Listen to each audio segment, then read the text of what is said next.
YS Jagan వెంట మొదటి నుంచి నడిచింది కార్యకర్తలే. జగన్ పార్టీ పెట్టిన తర్వాత చాలా మంది నాయకులు వచ్చి చేరి ఈరోజు పెత్తనం చెలాయిస్తున్నారు. కానీ అసలు పార్టీ రూపుదిద్దుకోక ముందు నుంచే జగన్ వెంట నడిచింది మాత్రం అభిమానులే.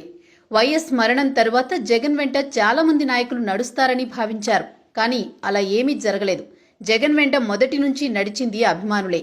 జగన్ సీఎం కావాలని అభిమానులు ఎన్నో కలలు కన్నారు. మొదటి నుంచి జెండా మోసింది కార్యకర్త. అయితే ఈ రోజున ఆ కార్యకర్తకే పార్టీలో చోటు లేకుండా పోతోంది. దీనిపై పూర్తి వివరాల్లోకి వెళ్తే ఎన్నో ఆశలు, ఆశయాలు, అంచనాల మధ్య 2019 ఎన్నికల్లో జగన్ విజయం సాధించారు. జగన్ విజయం కోసం ప్రతి కార్యకర్త కూడా తెగ కష్టపడ్డారు. అందరూ ఆశపడినట్లుగానే జగన్ ఏపీకి సీఎం అయ్యారు. అయితే పార్టీ అధికారంలోకి వచ్చిన తర్వాత పరిస్థితి తారుమారైంది.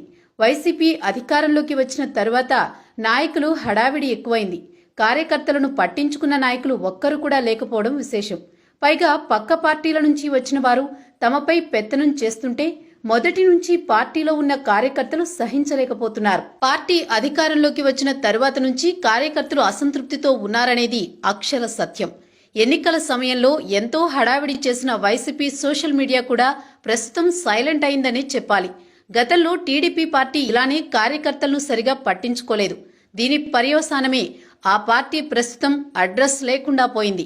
అయితే దీనిపై వైసీపీ అధినాయకత్వం త్వరగానే నిద్రలేచినట్లుంది.